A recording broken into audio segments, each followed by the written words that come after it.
চাদৰ মেখেলা নিপিন্ধিলে বেয়া নাপাব। কবি উৎপল শিৱম, আবৃত্তি পাৰুল ডেকা। আপুনি পুৰুষ হয়, কোনোদিন কোৱা নাই আপোনাক ধুতি পিন্ধিব নে চুট টাই। কোনোদিন জাপি দিয়া নাই সংস্কাৰী খোজ কাটলৰ শিক্ষা বা কথা বতৰাৰ ধ্বনিতত্ত্ব সমাজক ধিয়াই উনুকিয়াই দি মই যে নাৰী। জাপি নিদিব আপুনিও মোৰ দেহত চাদৰ মেখেলা বা শাৰী। এহাতে বজাৰৰ মোনাটো লৈ আনহাতে সন্তানটিক কমৰত থৈ কঁকালৰ ভাঁজ দুডঙাই পেটৰ চৰ্বি দেখুৱাই পথে পথে চকুৰে ধৰ্ষিতা হ'ব নোৱাৰোঁ মই।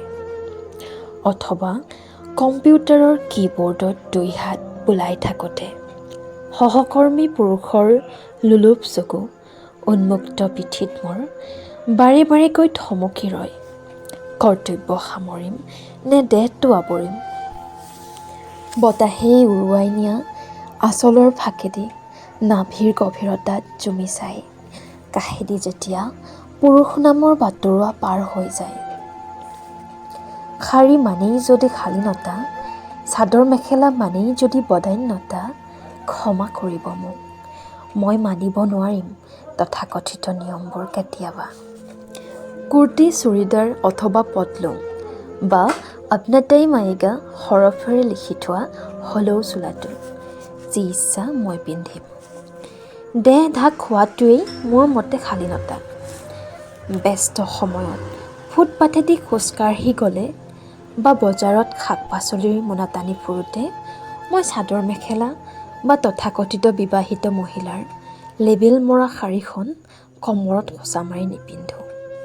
আপুনি বেয়া নাপাব। আপুনি গুজি দিয়া সংস্কাৰী পোচাকযোৰে কেতিয়াবা অৰ্ধনগ্ন কৰি পেলায়। ব্যস্ততাৰ খোজবোৰ খৰ হ'লে বা দুই হাত বোজা কঢ়িয়াই বন্দী হৈ ৰ'লে। সেয়ে কৈছোঁ, কাহানি বা চাদৰ মেখেলা নিপিন্ধিলে বেয়া নাপাব। কিয়নো মোৰ বাবে যে কেতিয়াবা সংস্কৃতি বজাই ৰখাতকৈ শালীনতা বজাই ৰখাটোহে বেছি জৰুৰী হৈ পৰে।